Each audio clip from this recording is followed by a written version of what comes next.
জীবন মানেই বেঁচে থাকার লড়াই। জীবনের পরন্ত সময়ে এসেও বেঁচে থাকার অদম্য চেষ্টা চালায় মানুষ।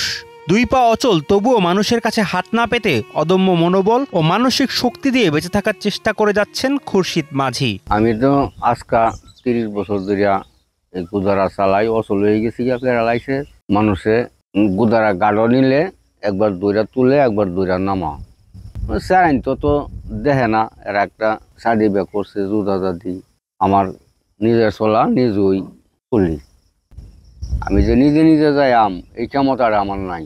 নদীর পানি আর শেষ সম্বল একটি নৌকায় যেন তার শেষ ভরসা। 30 বছর ধরে খেয়া পারাপার করে জীবন চালাচ্ছেন খুরশিদ মাঝি। তার বাড়ি কিশোরগঞ্জের কটিয়াদী উপজেলার চরপুখিয়া গ্রামে। বাড়ির পাশেই নদী, আর সেই নদীতে খেয়া পারাপার করেই চলছে তার সংসার। প্রতিবন্ধী কোন রকম গুদারা চালা, একবার আয়া দেয়া যায়, একবার পরে আয়া নি সন্ধ্যার সময়। সকালে আয়া দেয়া যায়, একবার সন্ধ্যার সময় আয়া নি। ওখানে এত বেশি টাকা উঠে না, 200 250 এমন দিন আছে 100 উঠে। কোন রকম চলি আহি।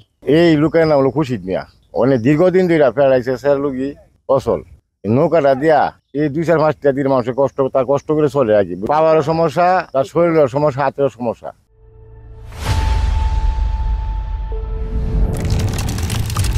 প্রতিবন্ধী মানুষ, নিজে পায়ে সমস্যা বা চোখে দেখে না, কম দেখে, তারপরে নিজে পরিশ্রম করে ভিক্ষা করে না, কষ্ট করে সংসার চালায়। বর্তমানে যোগাযোগ ব্যবস্থার উন্নতি হওয়ায় গুরুত্ব কমেছে নদীপথের, তবুও নদীতেই কাটছে তার দিন।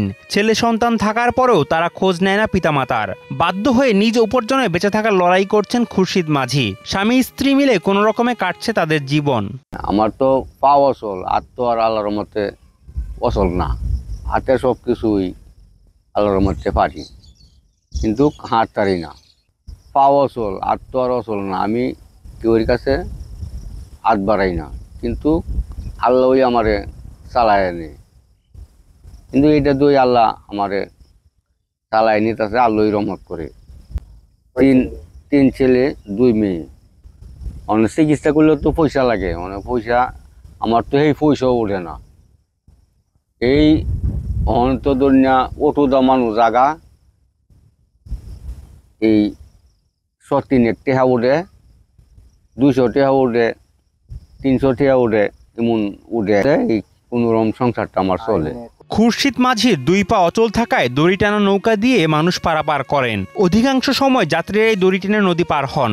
এইভাবেই প্রতিদিন সকাল থেকে সন্ধ্যা পর্যন্ত চলছে খুরশিদ মাঝির দিনগুলো।